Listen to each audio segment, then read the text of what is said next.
Eu convido agora para falar de como as cooperativas impactam no desenvolvimento das comunidades, senhor Paulo César Soares, especialista em gestão e relações intercooperativas na Casa Cooperativa de Nova Petrópolis. Recebam com uma salva de palmas. Oh, que legal. Boa tarde, pessoal. Que alegria estar aqui com vocês hoje. E eu estou vendo que vocês, além de estar trabalhando, estão enchendo a barriga. Isso é legal, fazer um coffee junto com a palestra, né? Obrigado, muito obrigado.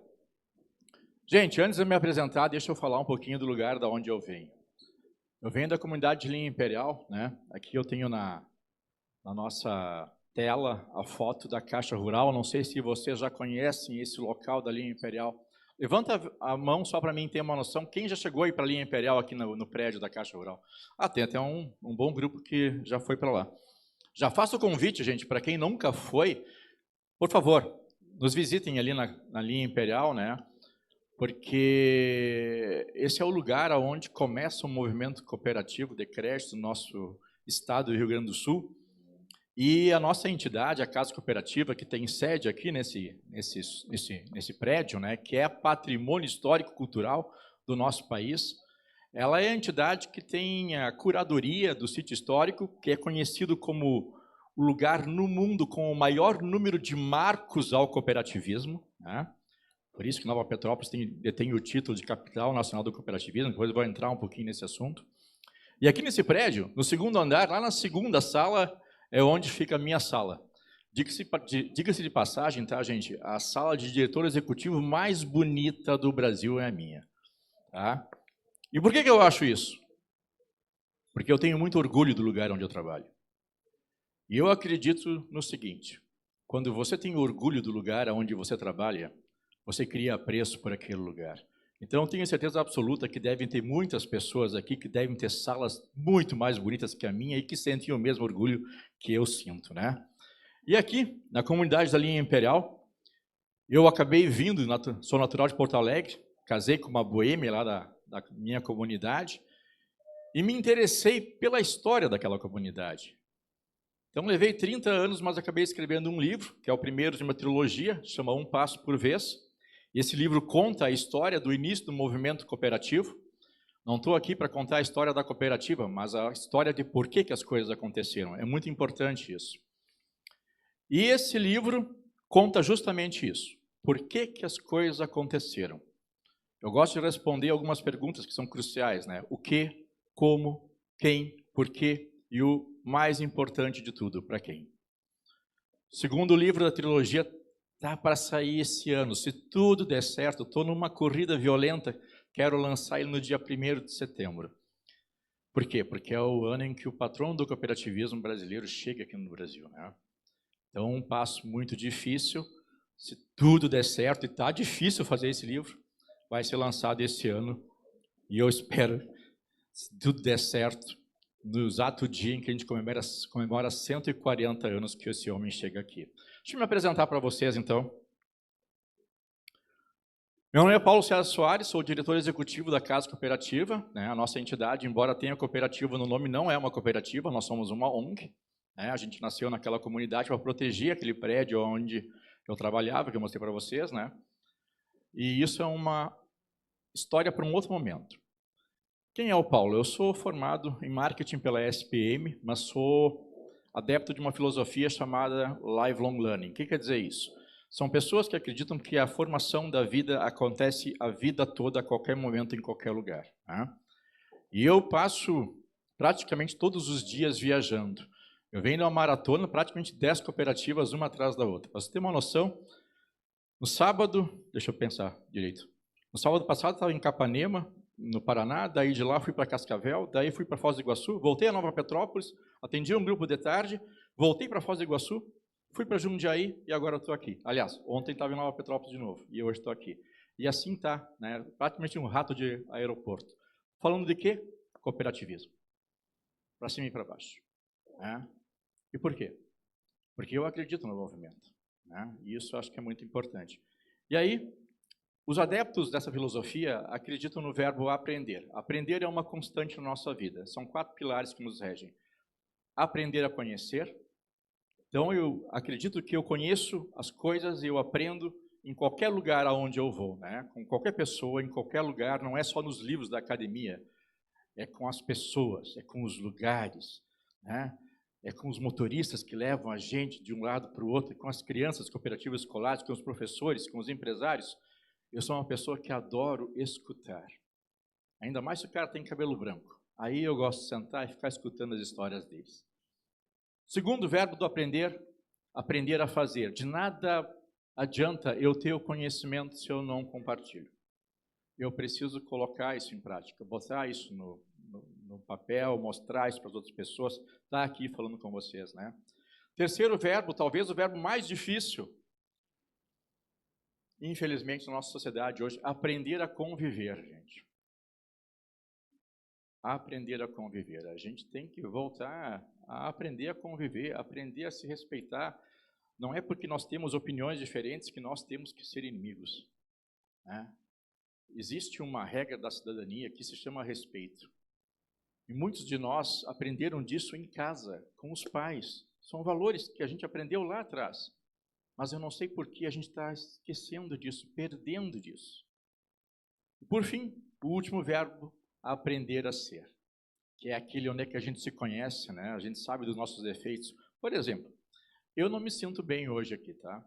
Eu estou num processo, e eu já vou explicar para vocês, não fiquem assustados. Eu estou num processo de cirurgia de reconstrução facial. Eu tive uma doença que acabou transformando em pó toda a minha região maxilar. Então, eu tive que trocar toda a minha face, né? Botar pino, segurar a mandíbula, tirar dente, botar dente. Então, eu não me sinto bem. Eu me sinto envergonhado, né? Porque, embora vocês não vejam absolutamente nada, e se eu não tivesse falado, vocês nem iam reparar, eu me sinto com a cara de um cavalo. Tá? Essa é a minha sensação. Então, parece que não está certo. Mas eu me conheço. Eu sei do que eu posso apresentar para vocês, então eu sou absolutamente seguro do que eu estou fazendo aqui na frente, mesmo nessa condição que eu me sinto um pouco fragilizado. Então, vamos lá. Já descobriram que eu sou, então, diretor da Casa Executiva, acabei de escrever um livro, mas eu sou também um outro título. Eu sou um memorialista. O que é um memorialista? É aquela pessoa que guarda as histórias, né? Se vem um historiador aqui e ele vai querer contar a história de Teutônia, o que ele vai fazer? Ele vai conversar com as pessoas. Quem são as pessoas? Essas pessoas mais velhas que guardam a memória. Esses são os memorialistas. Eu tenho a grata habilidade de ser uma esponja natural. Eu converso com as pessoas e eu gravo as histórias na minha cabeça. Então, eu sou um poço de informação, né? E acabei me tornando um memorialista, uma das fontes mais importantes do município lá de Nova Petrópolis, e em cerca do cooperativismo, uma das grandes personas, né, ou autoridades a nível de história do início, né, da essência cooperativa. Hoje a gente fala muito do negócio, do business, né, mas a essência, a gente tem muito pouca gente que fala sobre isso. E eu vou contar um pouquinho dessa história para vocês. Acredito que vocês já devem ter entrado na temática, mas eu vou reforçar, né? Hoje nós estamos em 2025, ano internacional das cooperativas, ano em que a ONU proclama isso pela segunda vez, né? Já foi dito aqui em 2012, mas teve algo que eu vi que não comentaram. Tem algo mais interessante. Em 2016, a Unesco, ela decretou que os princípios cooperativos se tornaram patrimônio imaterial da humanidade. Nenhum modelo de negócio tem isso. Nenhum modelo de negócio tem isso. A gente está falando, gente, da maior organização não governamental do mundo. Não é o Paulo. Não são as cooperativas aqui representadas. É a ONU. É a Unesco. E por que que o nosso modelo de negócio é tão rico e tão transformador? Isso é importante que a gente entenda. Tá? Eu vim de um evento agora de São Paulo e foi bem impactante para mim, porque eles pegaram e entrevistaram crianças assim, né? Que nem a gente tem aqui. Cada uma delas. O que você acha do cooperativismo? E isso aconteceu um mês atrás. E eles fizeram questão de botar esse vídeo lá. E quando pediram para a criança X, né, tinha 14 anos, um menino, o que você acha do cooperativismo? Ele falou o seguinte: eu acho que isso tudo é um grande teatro. Eu acho que isso não é de verdade. Eu acho que isso não ajuda de fato as pessoas. E aquilo impactou muito, foi muito forte. E a cooperativa, ela fez questão de mostrar isso no último sábado, e eu estou aqui falando para você sobre esse processo, porque eu estava lá, né? E o que acontece nesse momento, quando essa criança tem esse olhar, né? É porque não há um entendimento do que é o nosso modelo de negócio. Não sabe o que é, não sabe como impacta. E é importante que eles saibam de uma coisa. Gente, ninguém fica rico pelo cooperativismo. A gente fica rico pelo nosso trabalho. É o nosso trabalho que transforma o que a gente faz em riqueza. Cooperativismo é um movimento que ajuda a dar sustentabilidade e fazer distribuição de forma justa de recursos dentro da comunidade. Mas é difícil de explicar isso para eles. E que bom que vocês estão aqui hoje, nessa sala pluricultural, vamos dizer assim, com diversidade de idade, né, de culturas, de cooperativas. E eu olhei as bandeiras aqui, achei legal isso aqui. Para a gente poder falar sobre o nosso modelo de negócio. Porque aqui, gente, não se enganem, tá? Essas bandeiras competem. Competem por associado, competem por produto. No entanto, são irmanadas de causa. Todos nós somos cooperativistas. Todos nós acreditamos nesse modelo de negócio que é transformador. Quem está dizendo isso não é o Paulo, repito. Foi a ONU, né? E aí, quando a gente olha para essa história toda, a gente precisa entender como essas coisas aconteceram. E é isso que eu vou fazer com vocês nesse exato momento. Eu quero que vocês embarquem comigo em uma viagem. E para isso eu preciso que vocês se permitam fazer uma coisa. Sabe o quê? Imaginar. Vocês fazem bastante, né? A gurizada mais nova, eu sei que gosta de imaginar. Os mais velhos têm uma dificuldade. Mas se permitam, gente. Se coloquem no lugar das pessoas que eu vou narrar as histórias. Coloquem pessoas que vocês conhecem nessa história. Coloquem os lugares que vocês estão nessa história. E eu digo para vocês, com certeza, vocês vão se conectar. E vão entrar numa profundidade sobre o que é o cooperativismo, como talvez vocês nunca tivessem visto antes. E a nossa história começa bem longe, tá, gente? 1491. Nesse ano específico, nasce na Espanha um jovem que tem um nome gigantesco e depois a igreja acaba abreviando, tá? Chama-se Inácio de Loyola. Inácio de Loyola, ele nasce numa família rica, com todas as mordomias da época, ele cresce ali com todas as manias, os mimos, né? E quando ele vai para a adolescência, diferente de hoje, ele não tinha smartphone, não tinha PlayStation, né? Quando ele chega na adolescência, o que ele faz? Pega a espada do pai. Pega a espada do pai e ele vai para uma guerra, louco para estocar aquela espada na barriga do outro cidadão. O que não contavam para esse jovem é que do outro lado, sabe o que acontecia? Tinha um cara querendo fazer exatamente a mesma coisa com ele. Só que era a realidade da época. E Inácio de Loyola vai para a primeira guerra dele, tentando se tornar um herói, e não dá certo. Um disparo de canhão destrói uma perna dele. Isso faz com que esse jovem entre num estado depressivo. Ele entra numa caverna, fica lá enclausurado durante muito tempo, e até que o pessoal do clero vai lá, resgata ele, leva para dentro da igreja. Aí há uma reconstrução, né? Ele começa a refletir sobre as coisas que ele fez, as coisas que aconteceram na vida dele, e ele começa a defender na Idade Média, gente, alguns princípios muito esquisitos. Olha só, ele começou a defender liberdade, igualdade, cultura e educação. Sabe para quem, gente? Para todo mundo.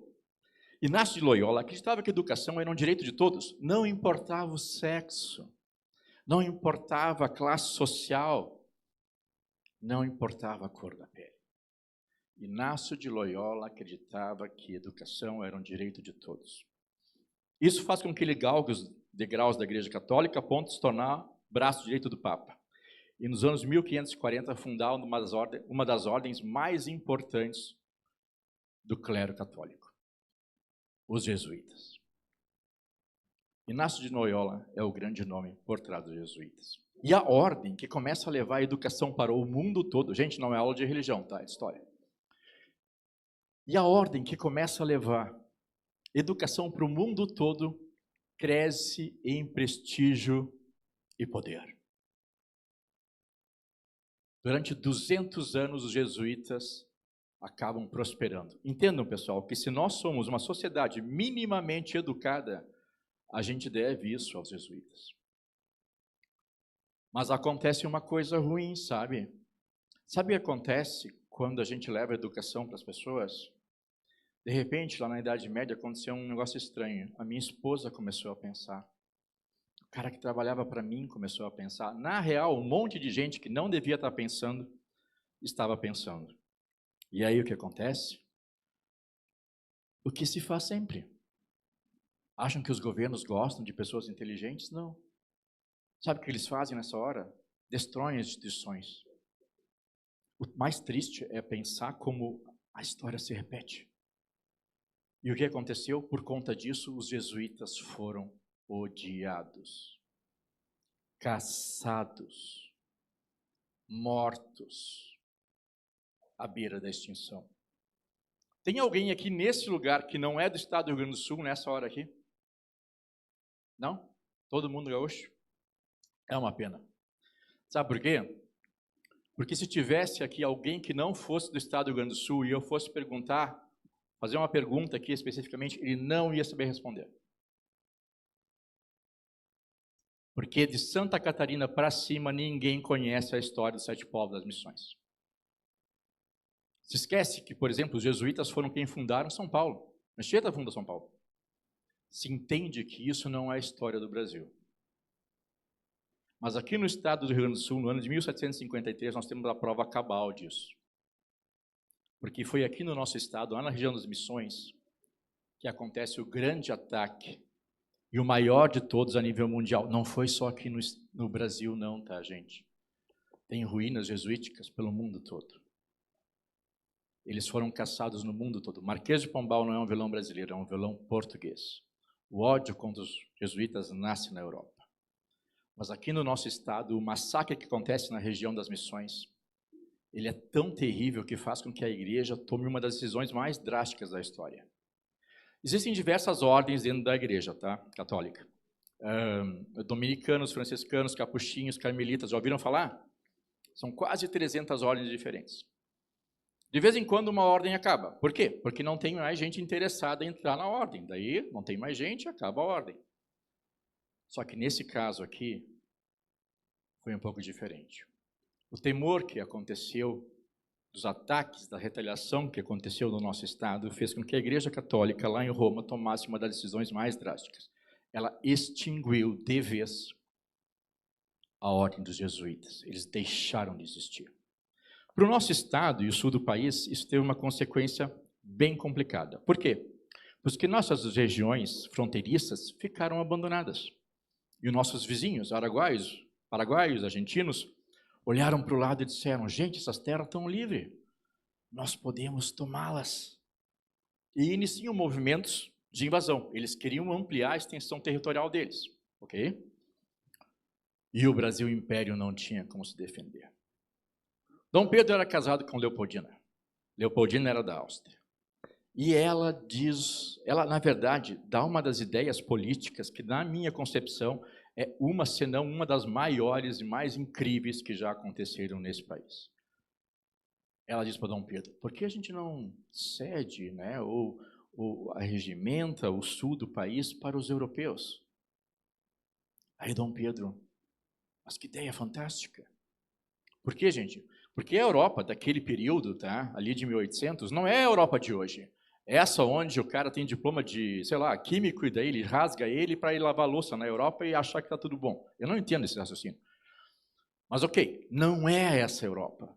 Aquela Europa, essa Europa aqui, era uma Europa de mazelas, de fome, de revolução industrial, de doença, de pandemia. Gente, o pessoal queria tudo menos ficar lá. E adivinha, sabe o que eles viraram? Imigrante. Essa palavra tão condenada a nível internacional. E aí eu vou dar uma opinião pessoal, e é forte, é minha, tá? Gente, eu não aceito do Paraná para baixo nenhuma pessoa falar mal de imigrante. Não importa de onde o cara seja, nós já fomos. Se um dia a moda pegar, é nós que sofremos. Porque lá atrás, nesse período, nós tínhamos exatamente a mesma condição. Os nossos antepassados, quando eles saíram de lá, gente, eles queriam fazer tudo menos ficar lá. E por isso, sabe o que eles fizeram? Assinaram termos de renúncia. Eles botaram no papel: eu, Paulo, não quero a partir de hoje ter mais nada a ver com a Itália.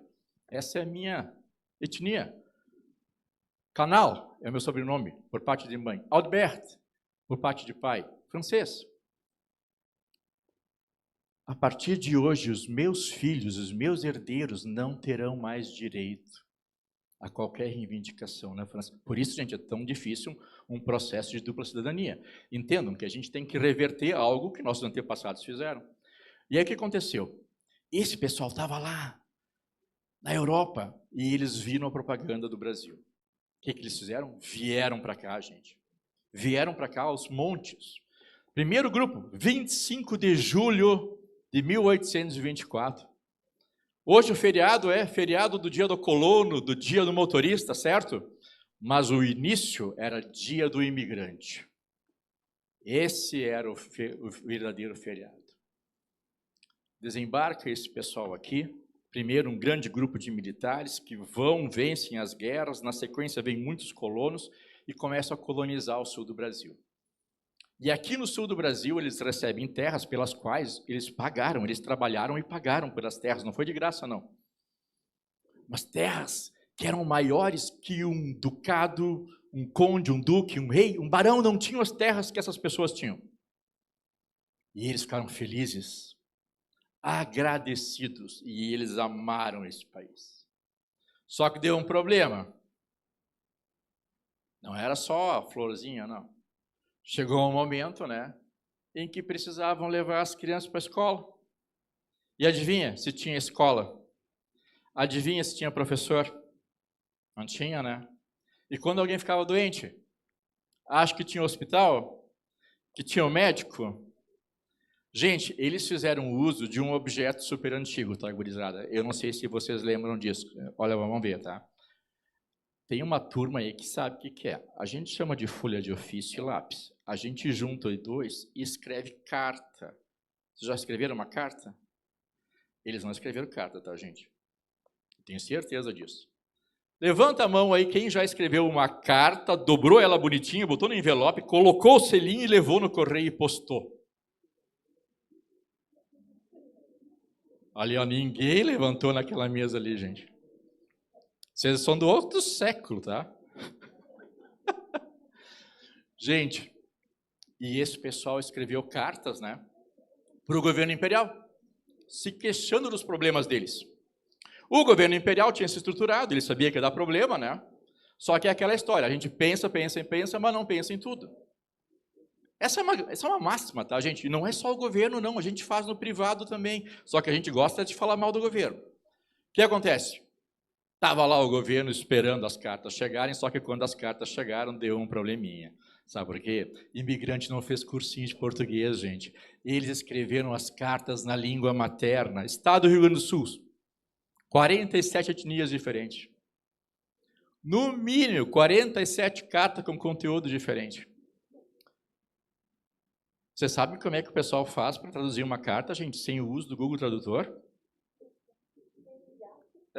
Não, sem IA, Deus o livre. Sabe como é que faz isso? Naquela época tinha uma profissão, chamava tradutor. O cara tinha que ler aquele conteúdo, transcrever eventualmente e reescrever no braço. Coitado. Um dia essa profissão foi pro saco. Não é só hoje não, tá, gente? Essa questão de ter profissão que vai sumindo, sempre aconteceu. Um dia o fabricante de vela ficou triste, porque alguém inventou energia elétrica. É o processo da evolução, né? E aí, escreveram a carta, não estava em português, e aí, se eu não sei a língua, vocês sabem o que eu tinha que usar? Agora, esse objeto é brabo, porque se eles souberem, é porque eles são do século passado. A gente chamava dicionário de línguas. Eles não fazem ideia do que é isso, tá, gente? Gente, dicionário do século passado. Daí eu que não tinha a menor ideia do que era aquela carta, né? Gente, eu estava, a minha última palestra, 2 meses atrás, foi em Prudentópolis, no Paraná, e lá é uma colônia ucraniana.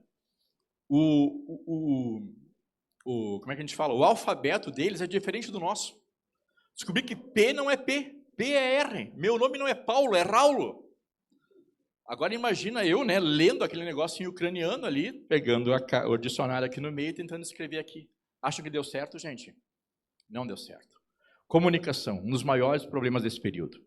Mas o pessoal achou uma solução rápida. O que eles fazem? Mudaram o destinatário da carta. Destinatário é para quem a gente envia a carta. Em vez de enviar para o governo imperial, passaram a escrever para o clero europeu. E o que vocês acham? Mensagem instantânea?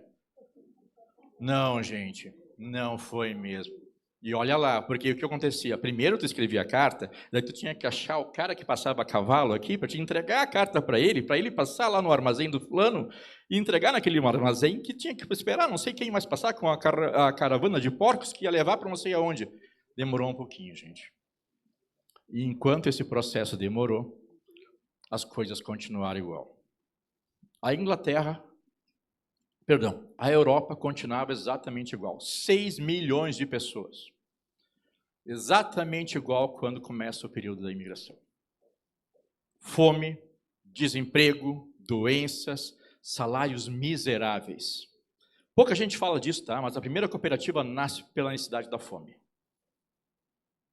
Porque o que aconteceu? Aqueles tecelões trabalhavam e recebiam salários miseráveis. Eles não tinham o que comer, gente.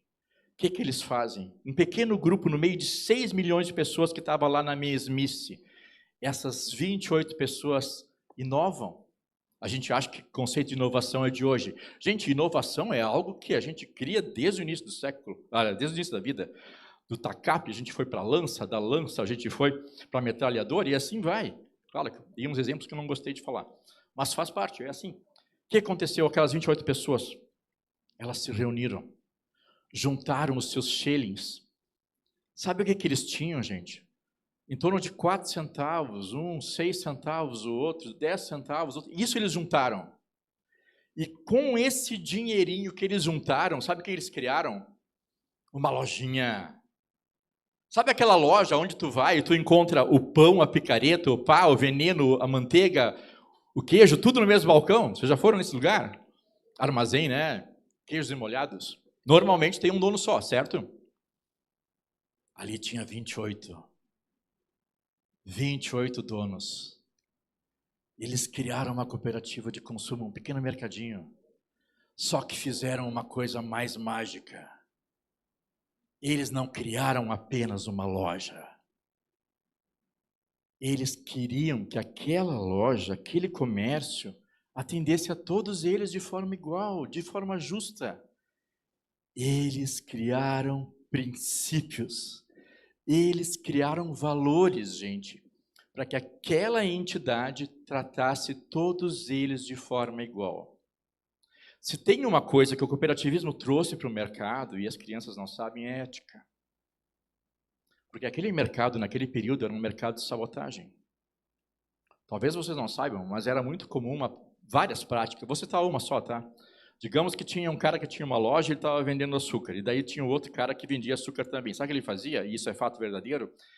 Ele moía vidro, chamava uma criança, né? Eles chamavam Doffers lá na Inglaterra, pegava essa criança e ela ia lá na loja do vizinho botar o vidro moído dentro do açúcar do concorrente. Para que aquela pessoa que consumisse aquele açúcar, aquele produto, passasse mal e depois viesse comprar de mim. Isso era comum. Essas eram as práticas de mercado daquele período. E aí, 28 pessoas vêm e fazem o quê? Trazem ética para o mercado. Essa história também é muito bonita, mas eu vou passar ela um outro dia, em outro momento, porque eu sei que vocês, pela cara de vocês, vão me chamar mais vezes. Gente,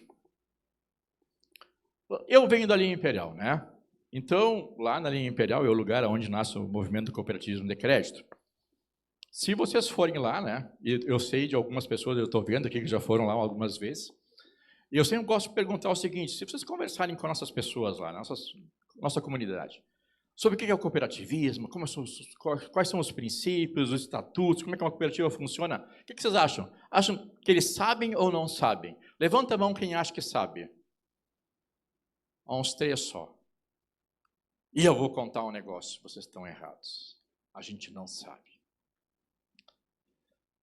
Essa parte dos princípios, estatutos, como a cooperativa funciona, quem tem que saber é o colaborador, quem está dentro da cooperativa, e olha lá, tem gente que não sabe mesmo. Lá a gente não sabe, gente.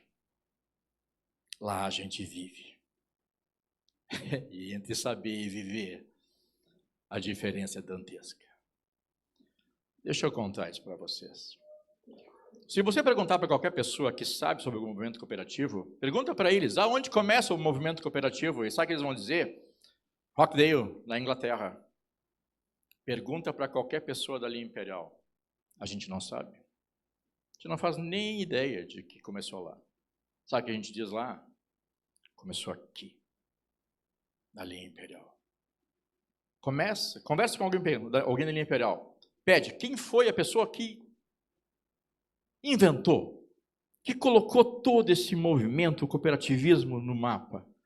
Quem sabe vai dizer que foi Robert Owens, que é o líder desse grupo cooperativista, aquelas 28 pessoas. Ele estruturou o movimento cooperativo. Agora pergunta para alguém da linha imperial.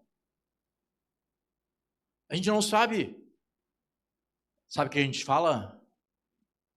Padre Amstad, patrão do cooperativismo brasileiro.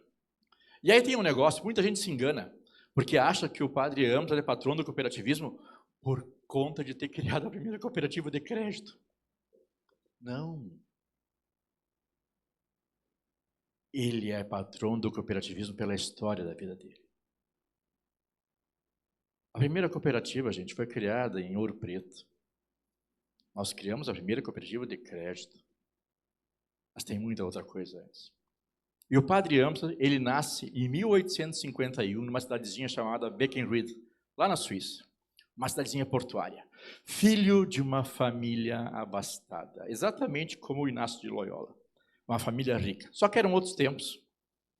O pai do Amstad, ele tinha ido para a guerra, ele acaba voltando para casa, era um período de escassez, ele não queria ser um fardo para os pais, cria um negócio de sucesso. O negócio dele, ele começa na Suíça, depois ele tem 2 filiais na Itália, ele vai viajando toda hora, para cima e para baixo, trazendo muita riqueza para casa, mas naquele período, sabe o que aconteceu? Aquela riqueza cobrou dele a saúde dele. Porque diferente de hoje, né, que a gente está, se começar uma chuvarada, todo mundo entra nos carros, ninguém se molha até chegar em casa. Naquele período não era assim, era no lombo que tu levava. E isso cobrou do pai do Amstad a saúde dele. E a mãe do Amstad, ela era uma mulher muito fervorosa, ela era muito religiosa. E quando o marido dela adoece ali em 1864, quando o Amstad tinha 13 anos de idade, ela recorre à única entidade que ela entendia que podia ajudar o marido. Ela faz uma promessa. Se o marido melhorasse, um dos filhos entrava para o clero. Muita gente me pergunta como é que eu sei que era uma família que se amava, porque não tem registro. A minha prova está nesse momento agora.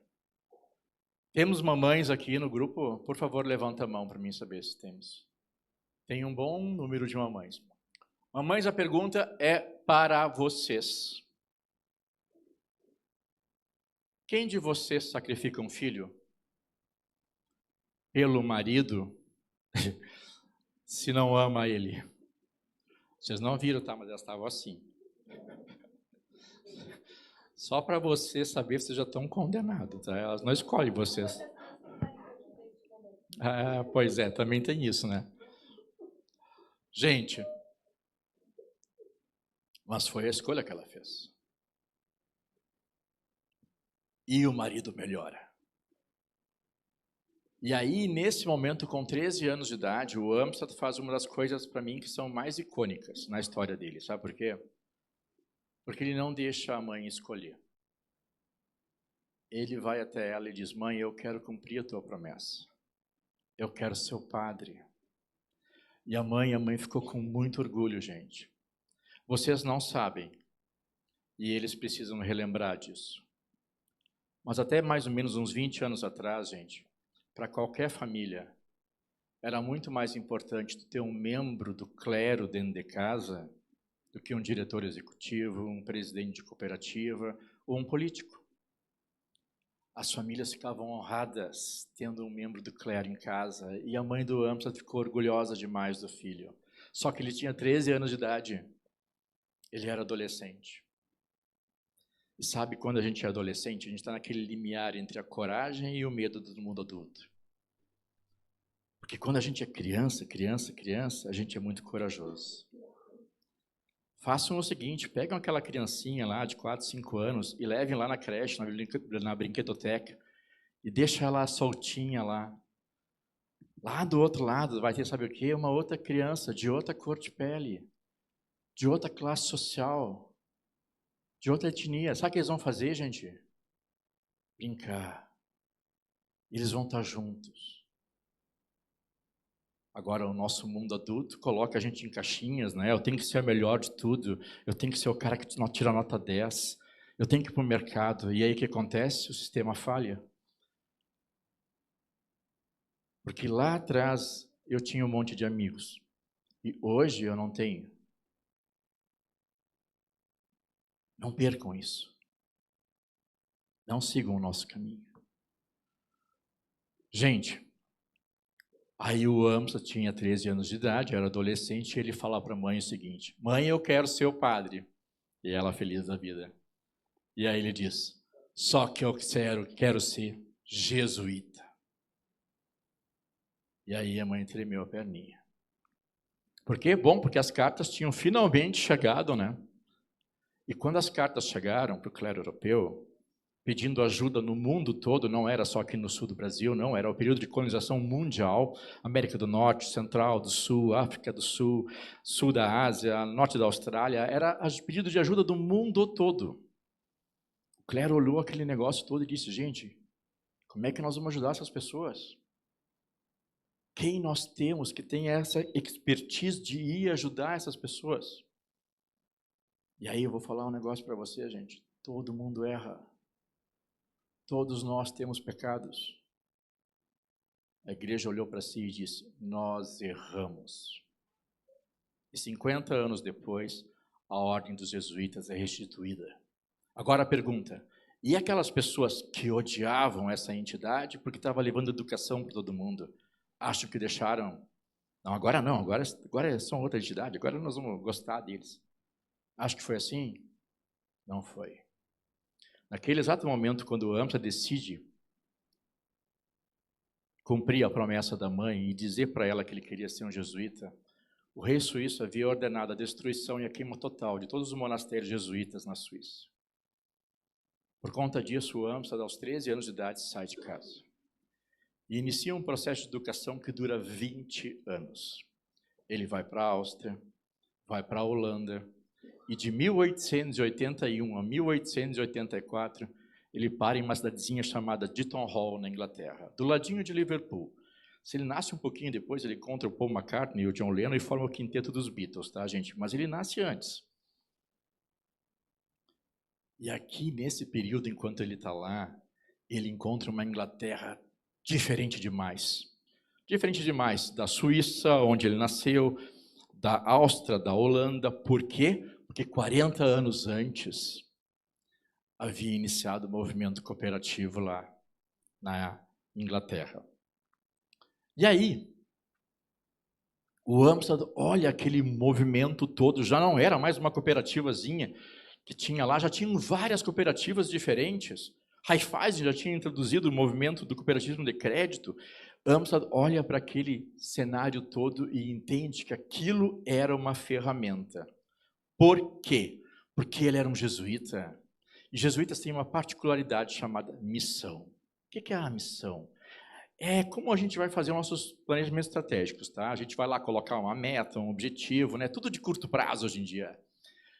Para ele não era uma coisa de longo prazo, ele sabia que ele ia para as colônias novas, ele não sabia para onde, ele não sabia se vinha para o Brasil, mas ele sabia que ele ia ser enviado. E ele entendeu que o cooperativismo era uma ferramenta que ele podia se apropriar e trazer para cá para ajudar as pessoas. E bom, se apropria desse conhecimento e, de fato, no ano seguinte, precisamente no dia 1º de setembro de 1885, Padre Amsa desembarca no Rio de Janeiro, capital imperial. A gente estava no Império Brasileiro. Ele fica lá até o dia 8 de setembro, gente. No dia 7 acontece algo mágico que ele coloca no livro dele, que para mim é fantástico. Ele assiste desfile de independência. E está lá quem desfilando Dom Pedro e Princesa Isabel. Ele olha para o príncipe, para o imperador, e percebe um homem simples que amava o povo. E ele depois olha todo aquele movimento que acabou, né, destronando a família imperial, e ele não entende isso. Porque lá, com uns 80 anos de idade, ele viveu o Império e a República, tá, gente? Ele coloca as diferenças entre um e outro, e eu nem vou dizer para vocês o que ele prefere, tá? Mas eu vou dar uma pista. Os defeitos que ele achou lá atrás são os mesmos que a gente ainda tem hoje. Bom, 8 de setembro é o dia que ele vem para o Rio Grande do Sul. Chega em Porto Alegre, desembarca lá, chega em São Leopoldo, desembarca em São Leopoldo, aí é designado a Porto Alegre, dá a primeira missa na igreja de São José, e dali ele começa a conversar com o clero sobre cooperativismo. Ele entendia que isso era algo muito interessante, que podia ajudar e tal, né? Só que o clero daquela época, né, não entendeu isso. E por quê? Aí é necessário a gente entender, porque ali havia um contexto histórico acontecendo no nosso estado. Nós estávamos no meio daquele processo que ia dar origem à Revolução Federalista. Já ouviram falar Maragato contra Chimango, né? Maragato é povo, tá, gente? Qualquer cidadão do povo, empregado e empregador, lutou lado a lado contra Chimango, governo. Um aumento nas taxas do charque e do café, de 5%, fez com que a gauchada enlouquecesse. Não queremos fazer parte do Brasil, a gente tem que se separar do resto do Brasil. Não queremos mais pagar imposto. E lá pelo fim das tantas, no meio daquela guerra, a gente não queria mais nem se ajudar, era cada um por si, Deus por todos. Como é que uma guerra dessas vai para frente? Levamos um laço que dói na gente até hoje. Mas o interessante foi que no meio desse processo, chega um padre, um baita homem, de 1,49 de altura. Eu falando dele, vocês imaginando um cara alto, né? De academia, eu sei. A culpa é do uma tal de Marvel e DC. Eles inventaram uns heróis tudo bombado, que usa cuequinha por cima de calça, pega a capa e voa no céu, sabe? Deixa eu falar outra coisa, gente. Herói de verdade é gente que nem a gente. A gente não voa, a gente não inventa moda, a gente caminha. E no nosso caso, o nosso herói andava de mula ainda por cima. E o padre Amsa chega dizendo o seguinte: não, não tem que se separar, nós temos que continuar junto. Gente, pagar imposto não é ruim, não. É algo bom. Como é que a gente vai desenvolver o nosso país? Isso é um ato de cidadania. Gente, nós não podemos se abandonar, nós temos que nos ajudar. A gente tem que ajudar aquela pessoa a desenvolver, a ter liberdade econômica, ele tem que crescer, ele tem que empreender. Mas não deu certo.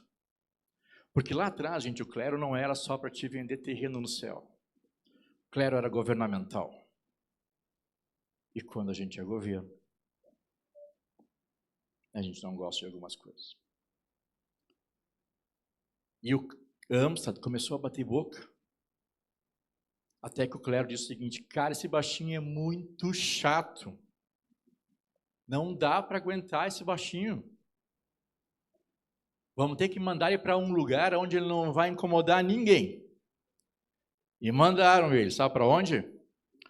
O Quinto dos Infernos. Sabe onde é? Lá ali em Imperial. Tem que ir lá conhecer. Agora deixa eu contar para vocês por que eu falei que é o Quinto dos Infernos. Olha que interessante, tá? O Amsterdã chega na nossa região em 1887. Ele funda a cooperativa em 1902, certo? Agora tem algo muito interessante para a questão do cooperativismo. Sabe o que é? É o ano que é fundado Nova Petrópolis. Sabem que ano é? 1958. Quem é mais velho, gente? A Caixa Rural, a cooperativa, ou a minha cidade? A Caixa Rural, né? Mas a gente não fala que a Caixa Rural nasceu em Nova Petrópolis? Não é essa a história que a gente conta? Gente, o certo, e o pessoal da Pioneira lá, eles ficam bravos comigo. Mas azar deles, eu gosto de contar a verdade. O certo, gente, é o seguinte, ó, a Caixa Rural nasce em São Sebastião do Caí. Hoje pertence ao município de Nova Petrópolis. Porque lá atrás, Nova Petrópolis era uma colônia provincial de um município muito grande, chamado São Sebastião do Caí. Eu estou em Teutônia, né? Se eu perguntar para vocês, independente de quem seja, quem saberia de vocês me dizer a origem do nome Teutônia? Por que é Teutônia? Tem alguém aí que se aventura? Tem um lá. Vamos lá, levantou com muita convicção. Isso é fácil, é sério?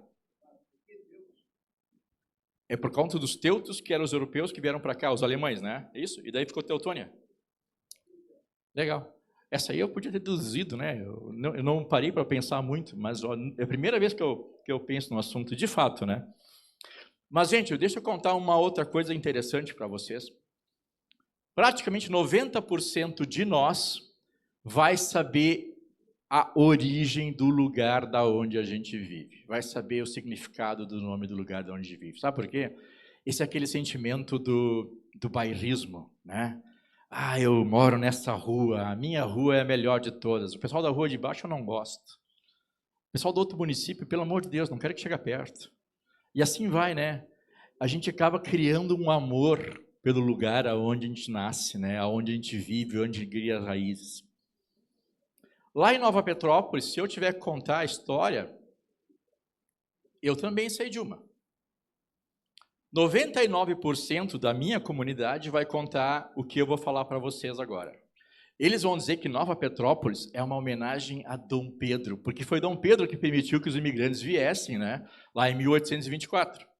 Vão dizer o seguinte ainda: Nova Petrópolis é uma homenagem a Petrópolis, no Rio de Janeiro, porque é onde a família imperial ia passar as férias, né? E a gente gosta muito da família imperial. E não tem nada de errado. A única coisa é que essa história é daqui. Aqui atrás, Nova Petrópolis tinha um outro nome. Na verdade, Nova Petrópolis é uma cacofonia de uma expressão germânica. Quando os imigrantes germânicos que ficaram na nossa região chegaram lá, eles passaram a chamar aquele lugar de Neu-Petrupnis. E a pergunta é, e se eu traduzir para o português, será que dá Nova Petrópolis? Não dá, gente. O nome da minha cidade, a origem, é um sentimento que as pessoas tinham em relação ao lugar onde eles viviam. Neu-Petrupnis é o equivalente à nova tribulação. Novo tormento, nova dor, nova agonia, novo sofrimento, nova tristeza. Nós éramos, e ainda somos até hoje, a crise climática escancarou isso, uma ilha verde. Só temos 3 estradas. E quando a chuva vem e destrói, a gente fica ilhado. E eu estou falando de hoje, 120 anos depois, 150 anos depois. Agora imagine lá atrás, quando não tinha estrada, eram ruas de chão, onde passavam os cavalos. Gente, aquele pessoal que vivia em Nova Petrópolis, ou Neu-Petrupnis na época, eles passaram 10 anos sem dos mantimentos mais simples. Eles não tinham sal, eles não tinham açúcar, eles não tinham farinha. Alguém aí já comeu arroz sem sal? É ruim, né? Só pela cara, assim. Hoje a gente resolve, né? Vai lá no mercado rapidinho, pega uma pitadinha de sal com o vizinho. Agora, enquanto não tinha isso. E quando tu era obrigado a comer não só o arroz, mas todas as refeições, e não só uma refeição, todas do dia, por meses, anos, essa foi a condição que o Amstrad encontrou Nova Petrópolis. E agora vocês vão entender, gente, porque quando a gente pergunta para alguém da linha imperial quem inventou o cooperativismo, ninguém fala. O pessoal da Inglaterra, o Robert Owens, a gente fala o Padre Amstrad.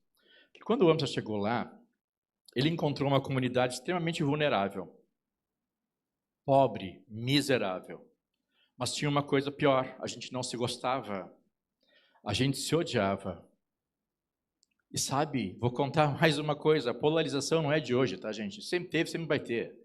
Façam utopicamente o seguinte, tirem quem vocês querem do governo e coloquem quem vocês acham que devia estar. Sabe o que acontece em 4 anos? Aparece outro louco e a gente se divide tudo de novo.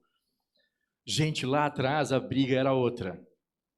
E lá na Caixa Rural, cada vez que eu falo sobre isso, é muito interessante, porque muita gente vem falar comigo sobre isso. E eles me contam. Dizem assim, olha, eu não casei com quem eu queria ter casado, porque a minha família não deixou. Contam assim, eu casei com fulano, mas meu avô não foi.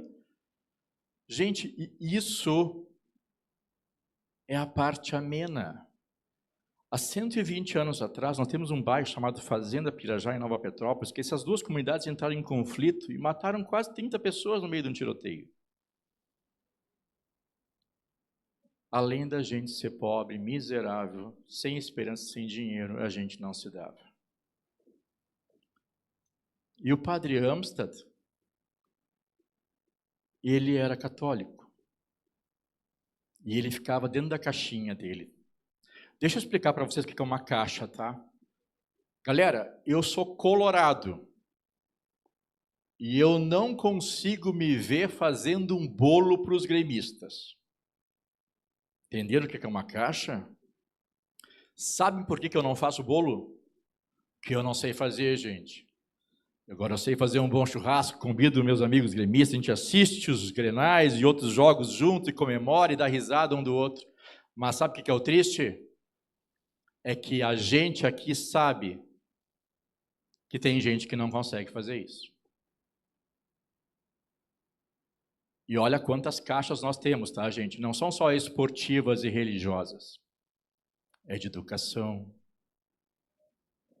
é de gênero, é etarismo, é de classe social,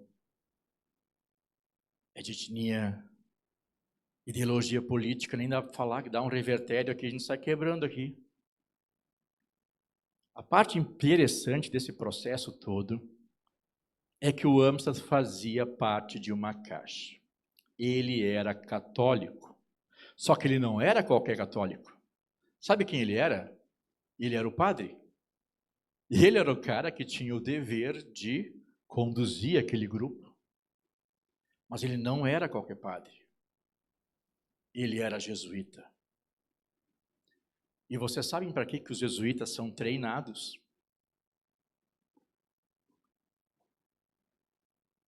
Para combater luteranos. O luteranismo, gente, ele é uma dissidência da Igreja Católica. Ele nasce dentro dessa igreja, e nesse momento a igreja começa a perder um número enorme de fiéis. Um atrás do outro sai.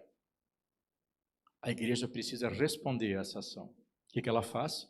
Ela incumbe a Companhia de Jesus a ser o opositor natural do luteranismo. O Amstrad, durante 20 anos, ele foi treinado, catequizado, doutrinado, educado, para não aceitar, não confiar, não trabalhar a ser um opositor do luteranismo. O que eu ouvi aqui? Que para fazer uma cooperativa, que não seja de trabalho, a gente precisa de 20 pessoas. Eu tive no ano passado, lá na Caixa Rural, o prazer de receber as pessoas que regulam, fiscalizam, legislam todo o nosso sistema financeiro e monetário nacional. Bacen esteve lá comigo. Eles ligaram lá para mim, olha, a gente quer uma aula com o Paulo. Tá, estava marcado, das 9 até as 11. Saíram da minha sala às 2 da tarde, porque eu não aguentava mais ficar com esses caras lá. Eu queria comer. E eles não queriam sair. E aí eu perguntei para eles, por que 20 pessoas é o mínimo para criar uma cooperativa? E eles disseram, por causa de vocês aqui, vocês começaram a primeira cooperativa com 20 pessoas. Ah, legal. Pergunta para nós se a gente sabe disso. A gente não sabe. Sabe o que a gente diz? Precisa de mais um. Por quê? Porque quando o AMSA criou a primeira cooperativa, ele entendeu que os problemas não estavam dentro da igreja, mas fora dela. E ele precisava fazer uma coisa que, na verdade, foi atemporal. É à frente do nosso tempo. Nós não conseguimos fazer o que esse cara fez.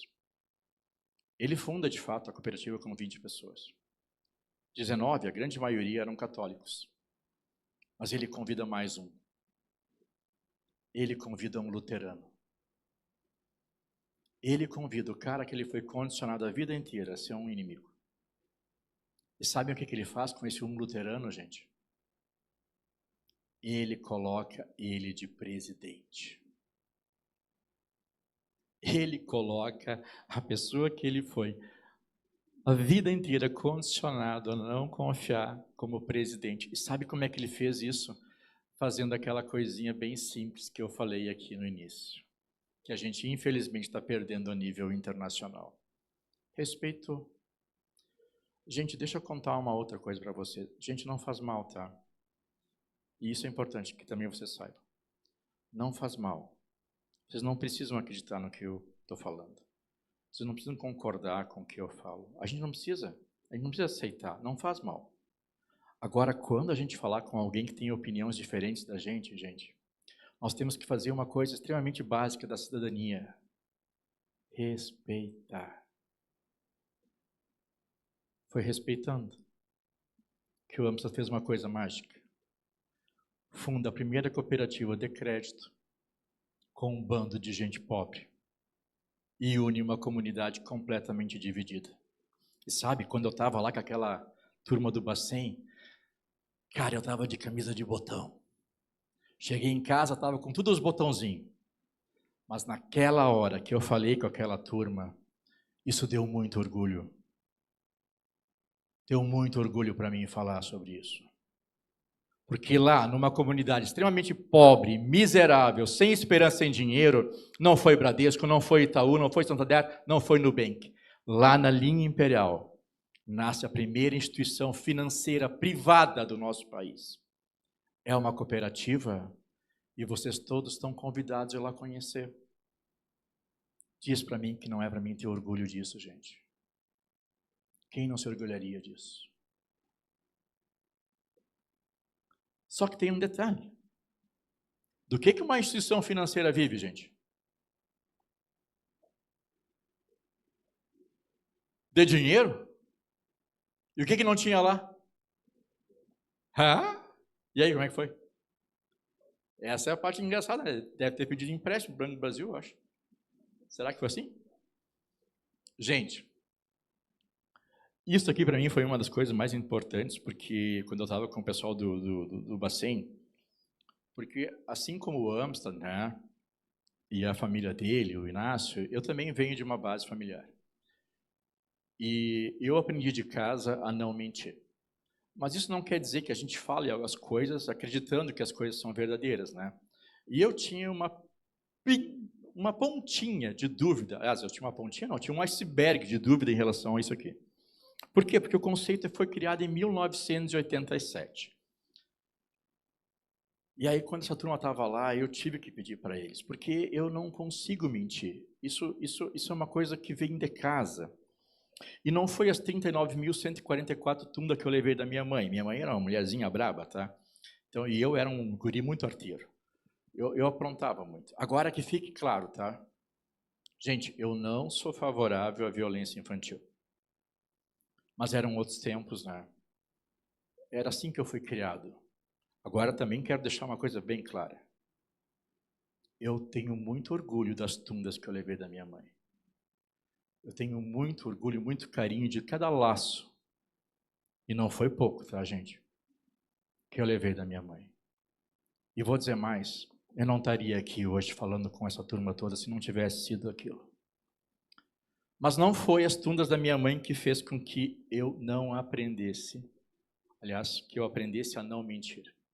Sabe o que foi? Foi o meu pai O meu pai, ele é uma pessoa extremamente simples, ele não acredita em assinatura, né? Para nós é um problema lá em casa. Quando a gente precisa fazer alguma coisa e a gente precisa volta e meia a assinatura do velho, tem que ir lá convencer ele a... Quase tem que arrastar ele junto, mas que ele não acredita nisso. Meu pai é uma pessoa extremamente simples, tá? Para vocês terem uma noção, a gente assiste os jogos de futebol lá em casa e falar assistir é uma coisa estranha, porque na verdade nós assistimos na televisão, ele não. Ele pega o radinho dele e ele vai para a área. E ali ele fica assistindo. Daí de vez em quando dá uns delay, ele grita o gol antes da gente ou a gente antes dele. Se a gente grita antes dele, está feita a Terceira Guerra Mundial, porque o velho fica bravo. E na simplicidade do meu pai, ele não aceita a mentira. Para ele, a mentira é o pior e o maior crime de todos. E para alguém que apanha até os 14 anos, está na cara que eu menti, né? Mas o que me fez, de fato, aprender a não mentir, tá, gente? Foi o olhar de decepção do meu pai. O dia que ele me pegou numa grande mentira. E esse olhar, ele me castiga até hoje. Então, para mim, foi muito importante falar com o pessoal do Bacen naquele dia. Porque, como eu disse, o conceito era de 1987. Mas eles eram as pessoas que podiam dizer para mim parar de contar essa história. 2 semanas depois da visita deles, eles mandam um e-mail para mim, me permitindo contar a história. Porque o que eu vou falar para vocês é o primeiro crowdfunding no nosso país. O que é crowdfunding? É quando terceiros se unem para viabilizar os negócios de um terceiro. Bom, quem não tinha dinheiro? A comunidade que morava em Nova Petrópolis, na época Neu Petrúpolis. Os luteranos e católicos que moravam ali, que eram germânicos, alemães, boêmios. A nossa comunidade linha imperial, nós somos etnia boêmia, tá, gente? Nossa origem é a República Tcheca. Suíços, nós não tínhamos dinheiro. Mas não era a realidade de todo mundo, não. Do outro lado do rio Caí, que arrebentou metade do nosso estado aí, tinha uma turma que tinha dinheiro. Sabe quem? Os italianos. De linha Faria Lemos. Hoje Santa Lúcia do Piauí. Bom, olha só que interessante. Por conta da crise climática no passado, acabei pesquisando sobre isso. E descobri que nossas estradas foram pavimentadas a partir de 1930. E as pontes erguidas a partir de 1940. Em um período que não tinha ponte, não tinha porto, o nosso patrono do cooperativismo, de 1,49 de altura, tinha que atravessar esse rio. Mas ele não tinha barco, não tinha ponte. Sabe como é que ele fez para atravessar? Pode deixar aqui, obrigado. Sabe como é que ele fez para atravessar o rio, gente? Isso, ele tinha uma mula. A grande amiga dele, chamava Diana. E, montado na Diana, ele acha a área mais estreita e menos profunda do Caí. E arrisca a própria vida dele. Porque lá no Caí, está até hoje, um monte de cruzinha. Teve agora, 2 semanas atrás, não sei se vocês viram no noticiário, o rio subiu, levou um menino que estava lá na ponte da Cooperação, de 22 anos. E está lá, tem um monte de cruzinha. E o Amstrad pegou, montado na mulinha dele, na Diana, e arriscou a vida dele. A gente não pensa nisso, sabe? A gente só fala, ele foi lá, pegou o dinheiro, depositou. Não, ele fez muito mais do que isso. Ele atravessou aquele rio, foi lá naquela comunidade e fez algo fantástico. Não me perguntem, todo mundo pergunta, mas eu não faço a menor ideia. De uma maneira que eu não entendo. Mas ele convenceu 45 italianos a pegar, sabe o quê?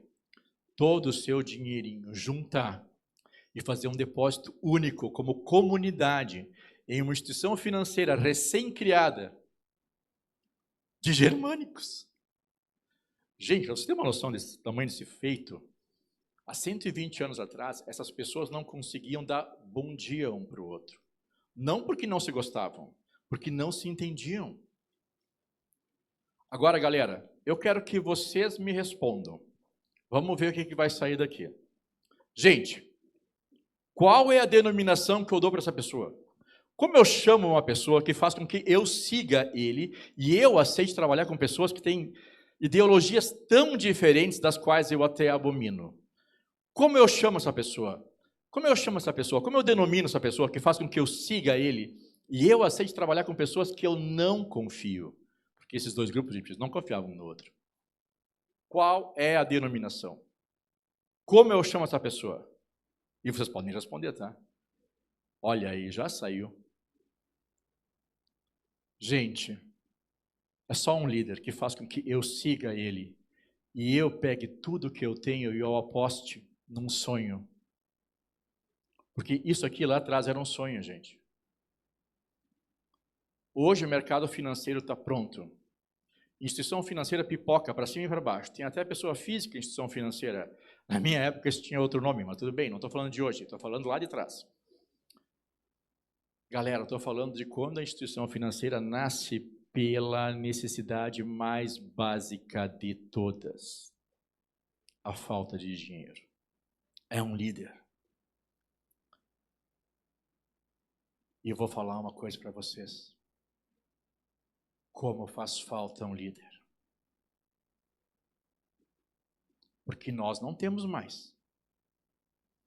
Nós não temos no país hoje, nós não tivemos ontem e nós não vamos ter amanhã. E não é um problema só do nosso país. É a nível mundial.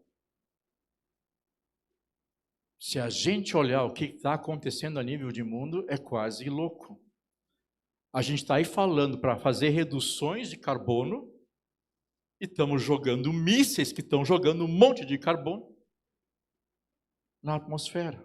Fora o resto, nem vou entrar em outros detalhes. O Amstrad era um líder, gente.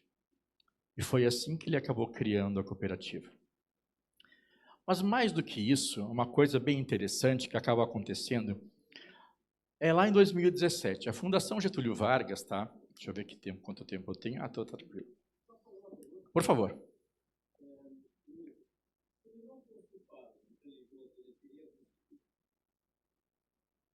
Eu acredito que facilitou bastante o trabalho dele. Porque, afinal de contas, o padre, por si, era uma autoridade, né? Talvez o maior desafio que o Amstrad teve foi aqui em convencer os luteranos. Porque daí a gente está falando de um líder de uma outra religião. E aí não foi só o fato dele ser o padre. Aí entrou outras qualidades dele. Qualidades, por exemplo, que a gente percebe que está em falta na liderança hoje.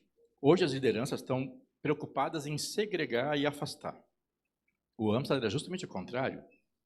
Ele estava preocupado em unir. Né? Ele não queria separar as pessoas, ele queria unir elas. Né? Essa era a diferença dele. E por isso ele se tornou um mediador. Se a gente vai olhar a história, a gente percebe um mediador, uma pessoa que conseguia transitar em todos os nichos. Né? Mas uma boa pergunta, e normalmente corriqueira, o pessoal gosta de falar sobre isso. Deixa eu comentar uma coisa interessante que acontece em 2020. Aliás, em 2017, na verdade. Em 2017, acontece o seguinte. A Fundação Getúlio Vargas cria as métricas de riqueza. Eles queriam saber aonde estavam as pessoas mais ricas e quem eram elas e aonde moravam do nosso país. E para isso criaram uma métrica diferente das tradicionais. Ou seja, não era botar todo mundo num saco de balaio e dividir e ver o que dava. Não. Quem eram essas pessoas? Aonde estavam e aonde viviam. E para isso foram direto na fonte. Declaração de imposto de renda. E de 2017 a 2020, Nova Petrópolis era a segunda cidade mais rica do estado do Rio Grande do Sul, atrás apenas de Porto Alegre, e 23ª do nosso país, na frente de muitas capitais. 2020, então, vem a pandemia e remodela, né, a ordem econômica. Mas isso é muito importante a gente observar. Afinal de contas, a gente vem de uma comunidade extremamente pobre que se torna extremamente rica. E por que isso? Porque lá atrás, gente, o Amstrad não apenas cria uma cooperativa. ele ensinou para nós cooperativismo. Primeira coisa que ele faz, ele ensina para um bando de gente pobre o valor do dinheiro. Ele ensinou para nós 3 preceitos. Não seja esbanjador, não seja avarento, seja econômico. Nas palavras dele, poupança quer dizer gastar dentro do que se tem. Peço às famílias que gastem dentro de suas condições, para que possam ter uma reserva para o futuro. Quem gasta muito mais do que tem é esbanjador. Quem gasta menos é avarento. E isto não serve. É necessário ser econômico. Lá atrás, o Amstel ensinou para um bando de gente que não sabia o valor de um centavo, o valor de um centavo. E acontecem coisas loucas que eu quero compartilhar com vocês. Eu sou natural de Porto Alegre. Casei com uma boêmia lá da linha Imperial. Hoje a minha filha mais velha está fazendo a URGS lá. Orgulho do pai. Filosofia. Tinha que ser, né? E aí, no dia de aniversário dela, de 2 anos de idade, está o meu sogro do meu lado, ali comemorando o aniversário da Júlia, e ele é um cara extremamente alto, grande, gordo, feio. Graças a Deus a filha não puxou por ele. Ele para do meu lado, ele olha ali a Júlia, né, comemorando 2 anos de idade, o aniversário dela, olha para mim e diz: "Ô Paulo, tu já abriu?" Eu dei uns 2 passos para o lado, eu não sabia do que ele estava falando. E eu disse: "Abriu o quê, Cláudio?" Vocês não fazem ideia, gente, eu sofri bullying aquele dia.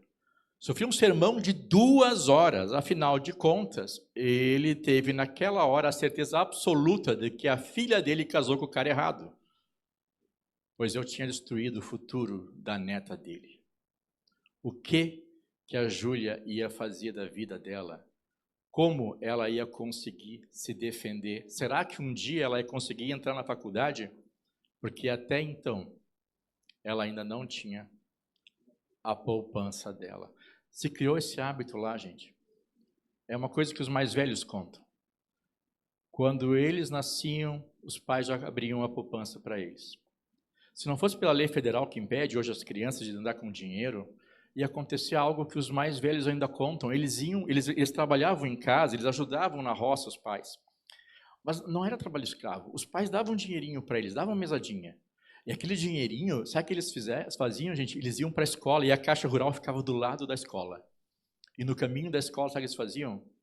Eles iam na caixa e depositavam o dinheiro, sabe, na conta de quem? Da deles. Como criança. Lá atrás, o Amstel ensinou um bando de gente que não sabia o valor do dinheiro, a dinheiro. Mas cooperativismo, gente, não é só pinheirinho econômico, não. Ele é social também. E sabe o que o Amstel fez? Ele ensinou a gente a ser gente. Eu acredito que vocês já devem ter ouvido falar das métricas de ESG, né? Está muito na moda, especialmente no nosso estado depois da crise climática. Quem não tinha ouvido falar, agora aprendeu, né? Mas o conceito é de 2004. Kofi Annan cria ele na ONU, né? E é um grande engodo, tá, gente? Para mim é uma das táticas estratégicas mais incríveis que uma pessoa pode ter criado. Por quê? Porque ele convence o mundo empresarial de que, usando, né, os seus recursos para cuidar das questões sociais, do meio ambiente, eles podiam lucrar mais. E adivinha? Se tem uma coisa que o mundo empresarial gosta, é de lucro. E aí o pessoal entra de cabeça no ESG. Só que tem um detalhe. Nova Petrópolis tem um slogan de 50 anos. Porque dentro do ESG tem várias métricas. E uma das palavras mais interessantes é a diversidade, um conceito de mais ou menos uns 10 anos que agora, né, o Trump caiu com ele de novo. Mas amanhã se sobe de novo. A parte interessante é que Nova Petrópolis tem um slogan de 50 anos. Sabe o que diz? A diversidade nos une. A gente não sabe, a gente vive.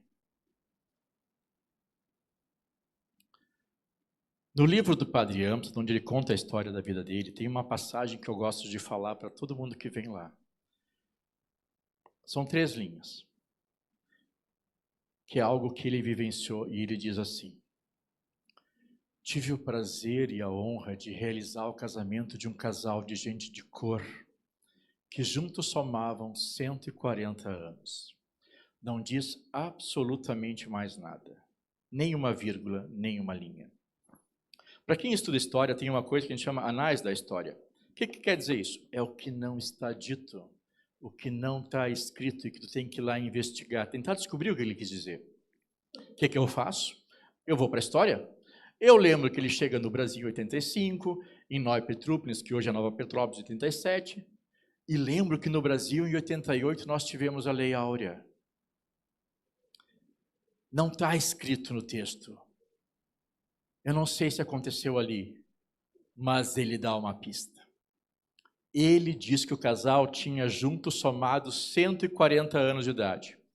Qual a idade do casal? 70 anos, né? Galera, eu estou falando de um período em que as pessoas viviam dos 40, no máximo aos 50 anos de idade. Vamos romantizar um pouquinho. Vamos dizer o seguinte, então é uma turma que se exercitou bastante, né? E daí trabalhou mais e por isso viveu mais. Ainda assim, casar só aos 70 anos naquele período, por quê, gente? Sabe por quê? Porque antes não podiam. Eram escravizados. Não está escrito. Mas tudo me leva a crer que o AMSA realiza esse casamento logo após a instalação da Lei Áurea. E a gente sabe, se tem uma coisa que nós brasileiros adoramos, é cumprir a lei, especialmente uma nova. No dia seguinte está cumprindo. Acham que foi fácil para esse padre realizar esse casamento logo após a instalação da lei? Quando até 50 anos atrás a gente não deixava negros ser enterrados em cemitério de branco? Quando ainda hoje nos estádios a gente fica falando palavrões que nem dá para citar aqui? Acham que foi fácil? Às vezes o pessoal, teve muitas pessoas que às vezes escutavam o que eu falava e daí diziam, mas tu está só fazendo uma conjectura. Não, tem escrito. Tem o discurso por escrito na fundação do Volksverein. Ele deixa claro, para o Brasil foi uma questão de honra realizar a abolição. Está lá, está escrito no discurso dele. Ele era um abolicionista. Agora, deixa eu lembrar para vocês quem ele era.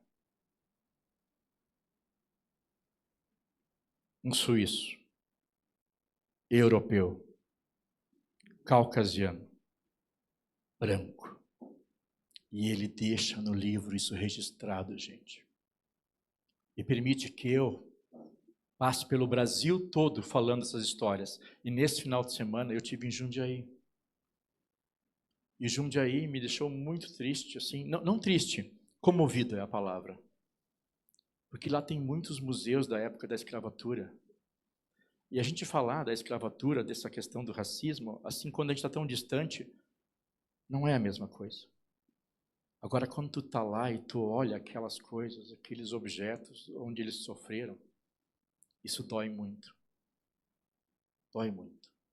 É muito estranho saber que a humanidade fez esse tipo de coisa. Mas tem mais.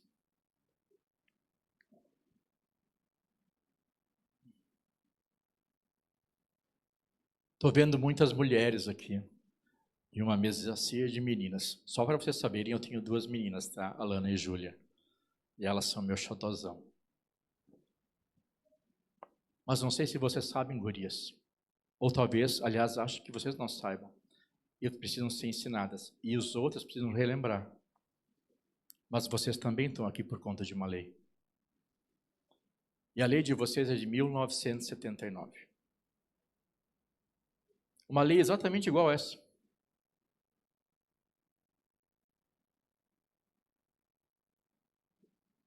Sabe o que diz essa lei? Que a mulher é apta. Porque inaptidão é o preconceito feminino. Mulher não consegue fazer isso, mulher não consegue fazer aquele outro. Eu não sei se vocês podem cuidar do meu dinheiro. Eu não sei se eu confio em vocês o suficiente para isso. E no trânsito, gurias, vocês mesmos se condenam. E rir disso não é bom, gente. Em 1979 foi realizada a Convenção de Eliminação contra todas as formas de discriminação contra a mulher. Foi criada a lei que permite que vocês estejam aqui, que vocês recebam salário e que lá na carteira profissional de vocês não esteja mais do lar. Porque não importava o que a mulher fazia, ela podia ser uma administradora. Antes dessa lei, ela era do lar. Não foi recentemente, acho que ano passado, que teve que ter mais uma lei para vocês terem o mesmo salário que a gente?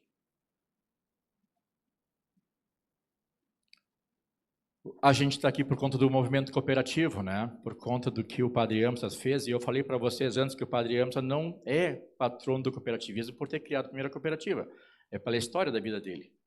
E eu vou provar isso agora. Está lá no livro dele. O amor da vida dele não é uma cooperativa, é uma outra instituição, que ele cria em 1912, Volksverein, Associação União Popular.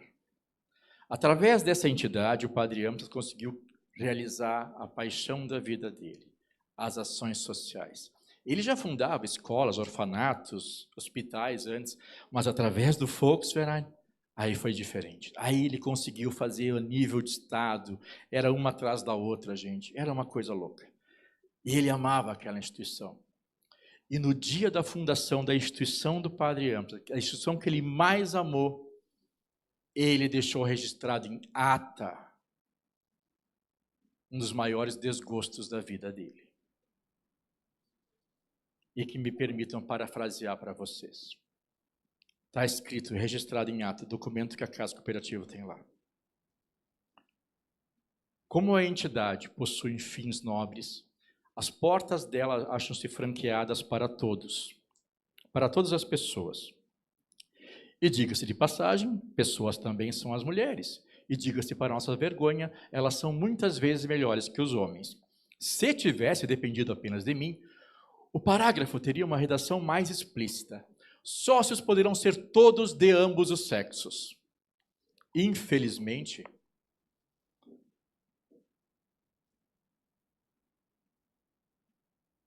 a expressão de ambos os sexos foi suprimida por parte dos senhores colegas.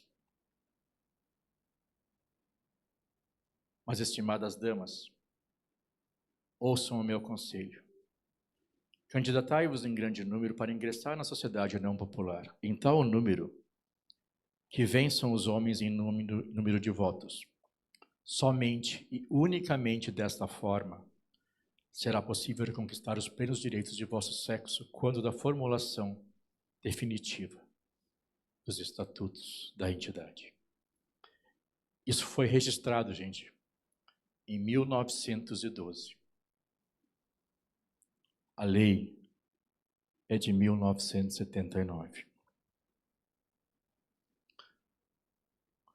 Vamos um pouquinho mais longe. Eu não preciso descrever o que aconteceu na crise climática. Vocês são uma das regiões que foram afetadas, né?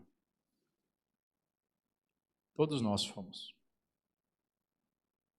Às vezes o pessoal, quando eu viajo para fora, né, o pessoal pede assim, mas é verdade o que aconteceu com vocês? Porque eles não sabem. Verdade seja dita, agora passou um ano, parece que nem foi verdade. Mas a gente viveu isso. A gente viveu uma coisa que eu nunca tinha vivido.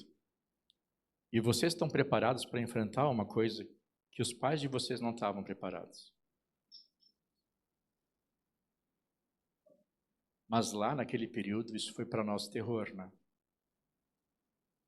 Isso foi terror. Total e puro. Hoje, a crise climática está instalada. Eu tive agora um summit de governança a nível nacional no Paraná, né? Nós tivemos lá a lenda, Roberto Rodrigues, grande nome lá do cooperativismo, lá, presidente da FGV. E ele trouxe para nós os 4 cavaleiros do Apocalipse, que daí ele entende que são os problemas que podem derrubar qualquer governo, né? Fome, crise climática, insegurança, né? E no final de contas, incerteza, porque a gente vive num mundo de incerteza. Bom, a crise climática hoje é inegável. Eu estava em Jundiaí esse final de semana. Estava 4 graus lá, gente. Eu estive em Foz do Iguaçu no meio da semana. Estava 2 graus lá. E tinha uma cidade no Paraná que fez -7. Só não enxerga quem não quer. Aqui no estado do Rio Grande do Sul, nós temos diversas leis ambientais. Todas elas se originam de uma lei única chamada Lei de 1/4. A Lei de 1/4, ela protegia 1/4 da propriedade como área ambiental. Ela foi criada em 1934. Ela foi completamente modificada. A questão é, sabe em quem, sabe quando, sabe onde? Até 2019, se você ia lá na Secretaria do Meio Ambiente do Estado do Rio Grande do Sul, você olhava a galeria dos ambientalistas e via um monte de foto de pessoas importantes e dava de cara com a foto do patrono do cooperativismo. Em 1909, o patrão Amsterdã faz um discurso mais ou menos assim. Até então, os colonos preocuparam-se apenas com as condições materiais. Derrubavam as matas e era-lhes alheio que a mata fosse importante em termos climáticos, que importavam para impedir as enchentes e as avalanches das encostas, e que sua permanência e extinção importavam para os interesses de bem-estar público. Em 1909, esse cara fez isso. E a gente fica pensando, nossa, como esse cara pensou em tanta coisa? Ou será que os nossos problemas são só de hoje, ou sempre teve, e a gente não deu mais bola para isso? Deixa eu finalizar aí, que a gente está terminando, né? Gente, gurizada mais nova, deixa eu falar um negócio para vocês. Sabiam que zumbis existiam? Zumbis existiam. Deixa eu contar essa história direitinho. Houve uma época, tá, gente, que todos nós tínhamos medo. Façam o seguinte exercício. Imaginem vocês tomando café com a pessoa que vocês amam. Sei lá, a esposa ou esposo, irmão, filha, né? Aquela pessoa querida, a mais querida de todas. E, de repente, você está tomando café com essa pessoa e você não conseguir mais ficar ali com ela. Porque você não consegue mais olhar para ela. Você não consegue mais cheirar ela. Você não consegue mais ficar do lado dela. Você quer fazer tudo menos ficar ali com ela. Era isso que a lepra fazia. A lepra era uma doença que não teve cura por muitos e muito tempo, até que se descobriu uma vacina. Mas especialmente, e eu não sei o que pode ter levado ele a fazer isso, mas em 1925, lá com seu quase 70 anos de idade, o padre Amsterdã iniciou uma cruzada das mais bonitas, ou talvez a grande batalha da vida dele. E eu sempre fico perguntando o que ele viu, porque a gente não tem esse registro. O que motivou ele? Porque algo tem que ter motivado. Porque ele inicia uma cruzada para criar um leprosário, não para curar as pessoas, porque as doenças não tinham cura. Porque as pessoas, quando a doença acontecia, sabe o que elas faziam? Elas pegavam um quarto, trancavam a pessoa dentro daquele quarto, trancavam as janelas, trancavam as portas, porque a doença era contagiosa. Elas abriam a portinhola, lá onde é que a gente passa os pets, e por ali elas davam a comida. Aquelas pessoas que a gente amava, elas não tinham mais vida digna. E o Amsterdã criou um leprosário, ele quis criar um leprosário, e ele passou uma cruzada de 7 anos para realizar isso.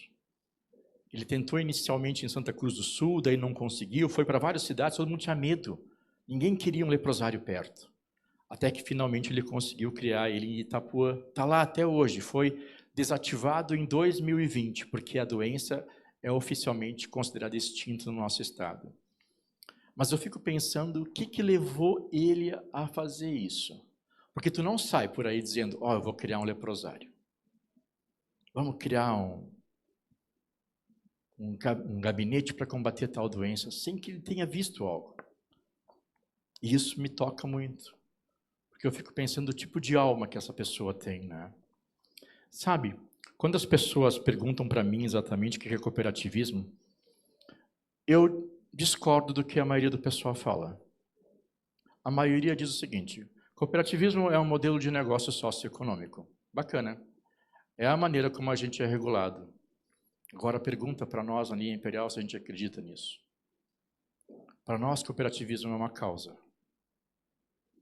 É uma causa que transforma e modifica e melhora uma sociedade.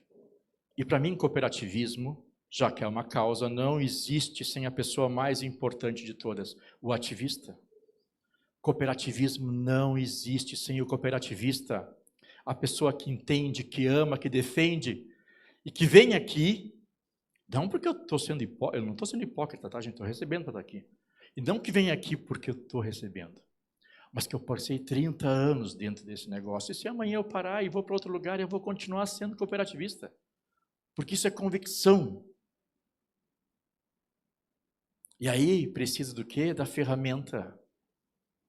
Qual é a ferramenta? A cooperativa. Existe uma interligação aqui e um depende do outro. Se a cooperativa não tem o cooperativista e o cooperativismo, sabe que ela é empresa. E aí ela é uma empresa igual a qualquer outra.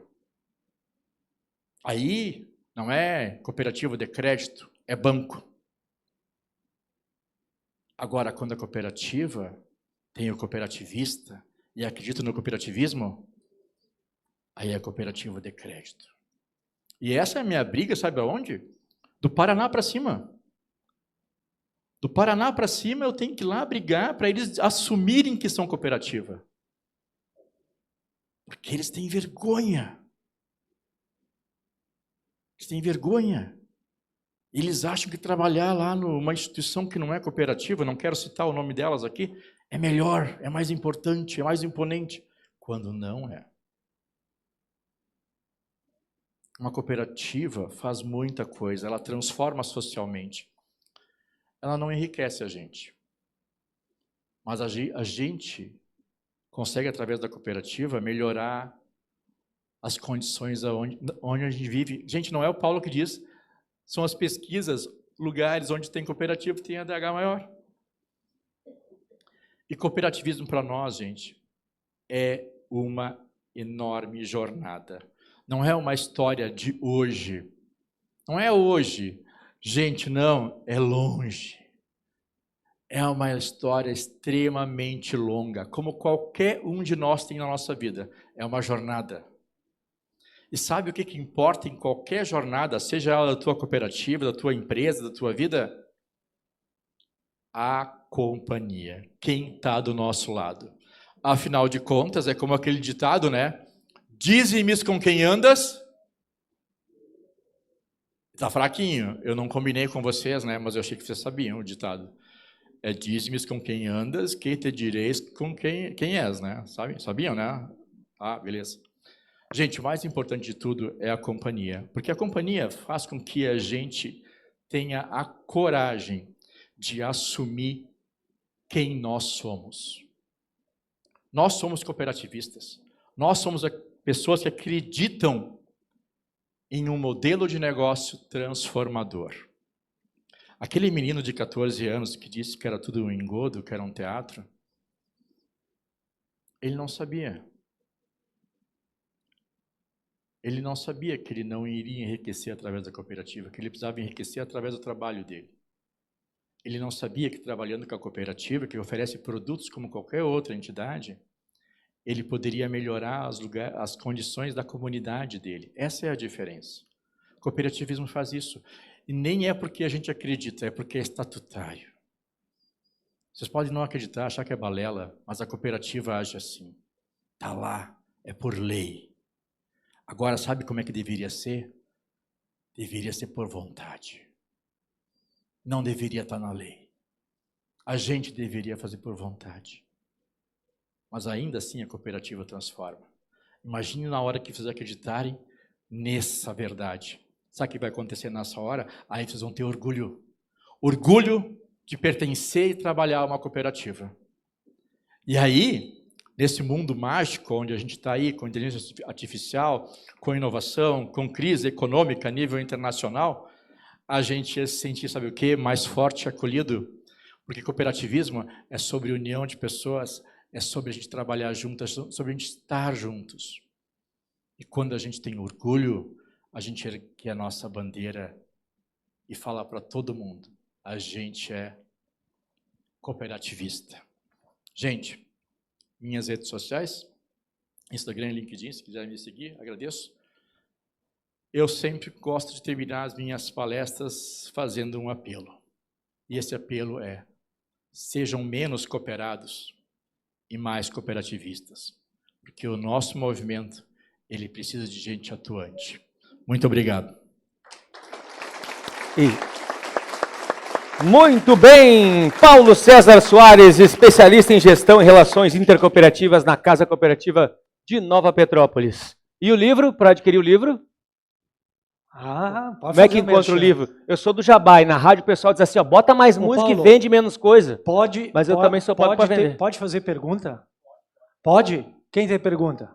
Ali, ó, vamos lá. Vou levar o microfone lá. E Teutônia? E Teutônia? Agora eu descobri que é dos teutos, né? Há controvérsias. É, a controvérsia. Falam da cruzada teutônica ou dos teutos. Na verdade, assim, ó, eu vou confessar para Há vocês... de se pesquisar, né?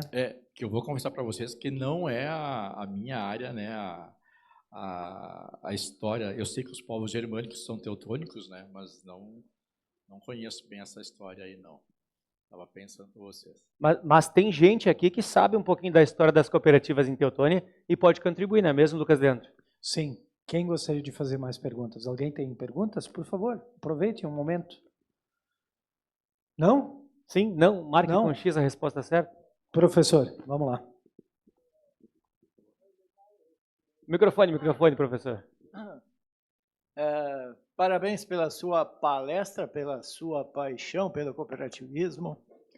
É exatamente esse cooperativismo que nós defendemos, o mesmo, o verdadeiro cooperativismo. E o associado, o dono da cooperativa tem que ser aquela pessoa que realmente defende as coisas e tal, não que uma minoria seja dona do poder e comece a dar problemas. Parabéns pela sua palestra, uma aula para todos nós que me sintam motivado pela sua fala. Grande abraço. Parabéns. Muito obrigado. Na verdade, essa é o nosso grande desafio, né? Levar o espírito do cooperativismo para todas as pessoas, né? Coordenadores de núcleos, colaboradores, né? E a gente tem feito esse trabalho com... A gente, no caso, estamos sendo muito requisitados a nível de país mesmo, né? Em praticamente todas as instituições financeiras, que é onde a gente acaba atuando mais, nas cooperativas de crédito, né? Mas em cooperativas de transporte, mobilidade urbana, né? Em vários estados, e a gente percebe que a maior dificuldade que nós temos não é em relação ao negócio, porque todo mundo vem do ramo privado, né? Então a gente acaba vindo de um outro segmento, entra na cooperativa e a gente acaba levando a cooperativa como se fosse uma empresa privada, achando que ela é exatamente igual, quando não é, né? A cooperativa é completamente diferente. A cooperativa, tu não é o dono dela, são os associados que são donos dela. Tu tem que estar dando, né, tem que fazer a cada ano a prestação de contas, tem que fazer assembleias, né? Então tem toda uma dinâmica diferente e tem todo um resultado diferente, né? Nós não somos sobre lucro, mas trabalhar o excesso do lucro. Isso às vezes as pessoas não entendem, né? É claro que às vezes o pessoal entra ludibriado. Vou trabalhar com a cooperativa, vou ganhar rios de dinheiro. Não é sobre isso. A cooperativa é sobre trabalhar em conjunto e desenvolver a região onde está, né? E claro que a cooperativa, empresa, que também é como uma cooperativa, ela é uma empresa, mas ela é também comunidade, né? Isso que é importante, porque tem pessoas ativas ali dentro, transformando, trabalhando, né? E aí, quando tu fala assim, que a gente sempre tem que cuidar, né? Eu vou falar um negócio assim, e eu sou muito verdadeiro e franco, e quem me conhece, né, sabe que eu sou assim, eu não quero nem saber. A gente sempre tem que fazer como associado o nosso papel. Sabe quem fala isso? O Banco Central. O Banco Central tem campanhas maravilhosas acerca do cooperativismo, e ele é muito claro em relação a isso. Não é só sobre a gente criar a cooperativa, a gente sobre fiscalizar, sobre olhar o que está acontecendo ali. A gente tem esse direito. E isso é necessário para quê? Para que a cooperativa sempre ande com gás. no Pode ser lugar fora de jogo, né? certo, Gás. com transparência, Não, é, não. né, para não ter problemas. Né? Ali, Nós, obrigado. infelizmente, na nossa região, lá a gente teve um problema sério com uma cooperativa, né, do setor agro. Agora vai demorar até entrar. E por quê? Porque o associado não fez a parte dele. E é necessário fazer. A gente tem que fazer. Paulo, a partir da... Aqui? Here, aqui. A partir da sua colocação final, realmente me fez refletir. Quando o senhor colocou, sejamos menos cooperados e mais cooperativistas. Aí eu busquei o verbo cooperar, que significa operar juntos. Aí eu refleti mais um pouco e tentei entender o que o senhor tenta transmitir. Vamos ver se eu consegui fazer a leitura. O cooperado é o particípio passado do verbo cooperar. E nós, em vez de ser particípio passado do verbo cooperar, nós temos que ser cooperando da ação. Nós temos que ser cooperativistas, nós temos que ser ativos. Não adianta ser submisso, um associado, submisso, cooperado, quase que no sentido de liderado, dominado por dirigentes. Não vou tão longe. Eu acredito assim, ó, que na verdade existe a diferença no significado. Cooperado, para mim, é a pessoa que faz parte da cooperativa, né? Trabalha na cooperativa, mas não almeja o que a cooperativa quer. Ele é basicamente um empregado, um funcionário, um colaborador. Se o cooperado sai da cooperativa amanhã e ele encontra um trabalho em outro lugar, ele é um colaborador da outra empresa e deixou de ser um cooperado. Um cooperativista é uma pessoa que ama e entende a cooperativa, que é apaixonado por ela. Está não só trabalhando ali, ele está, de fato, colaborando, participando, entendendo, defendendo. Um cooperativista, se amanhã arruma um emprego em outro lugar, ele continua sendo um cooperativista. Ele é um ativista do movimento da cooperativa, ele entende o que ela faz e como ela transforma. Sabe quando a pessoa vem lá, eu tenho muita relação com as cooperativas de crédito, então para mim é mais fácil dessa forma. Quando a pessoa vem lá falar contigo, eu quero abrir uma conta, né? Não é esse o momento de falar sobre cooperativismo. Porque aquele momento aquela pessoa quer simplesmente entrar na cooperativa, ela quer um produto, então a gente tem que solucionar aquela questão. Ok. Agora, a partir desse momento, é a obrigação do colaborador, do cooperado, do cooperativista, introduzir aquela pessoa no meio cooperativo. E mostrar para ela todo o poder que a cooperativa tem na transformação que ela faz, na geração de renda, na geração de resultado, nesse recurso que fica para a comunidade. Essa é a hora em que a gente percebe a consciência coletiva de um negócio. A maioria dos nossos negócios, e daí deixa eu deixar bem claro para vocês, por exemplo, eu, Paulo, tenho um negócio. Eu tenho uma agência de publicidade. A agência de publicidade mais antiga da região das Hortênsias é a minha. O que eu quero no meu negócio? Lucro. Eu, Paulo, quero lucro. Agora, eu, Paulo, sou associado de 5 cooperativas. Uma de crédito, uma de saúde, uma de educação e 2 de crédito. Então, as 2 aqui.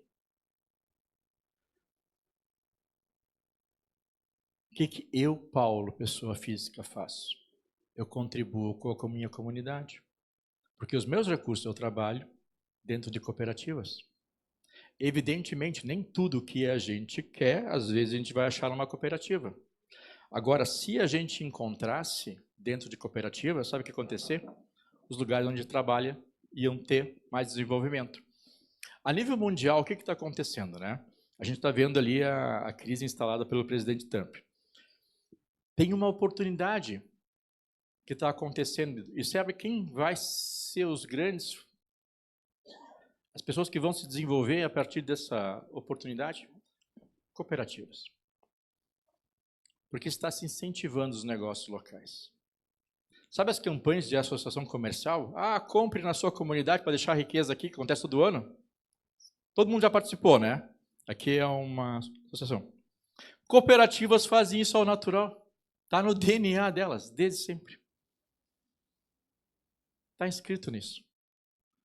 Eu sempre digo, cooperativista, na verdade, é o ativista. É a pessoa que acredita na cooperativa.